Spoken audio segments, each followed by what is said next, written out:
Менсур Пајазити, кој на 15 август 2022 смртно ја прегази Теодора Ристовска на пешечки во Тетово, призна вина и доби 2 години затвор. За делото тешки дела против безбедноста, во сообраќајот предвидена е затворска казна од 1 до 5 години. Судијата Елведин Ферати во краткото образложение токму признанието го спомна како една од олеснителните околности, а го посочи однесувањето на обвинетиот. Кога ја слушна казната, таткото на Теодора се фати за глава и ја напушти судницата. Пред судот, ни солзи, семејството го искажа разочарувањето од пресудата, која е за година и половина пониска од првата правостепена, која потоа апелација ја намали на 2, а врховен ја укина. 2 години го судија човеков, штуби човек, 2 години го судија. Колку вреди животот у Македонија? Максималната казна 5 години нема да ми ја врати Теодора мене. Че ми олесни муката мене, че каже на секој следен што може да го доживее, не дај Боже истово, че каже дека има правда. Као човек сум згаден, што да очекувам од оваа држава? Кажите ми, плачем за правда, правда нема.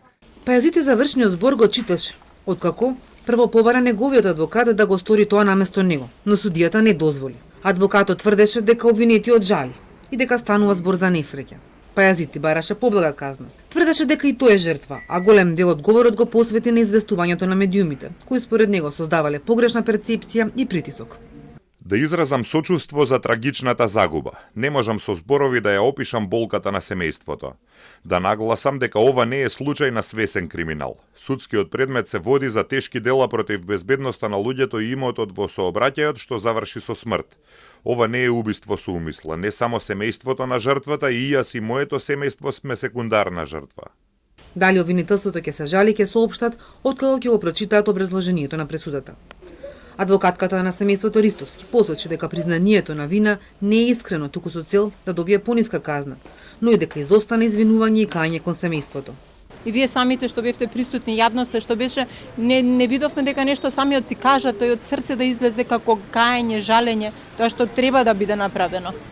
Туку читаше текст кој што беше подготвен и во целиот тој текст беше представен тој самиот како жртва, а не како обвинет.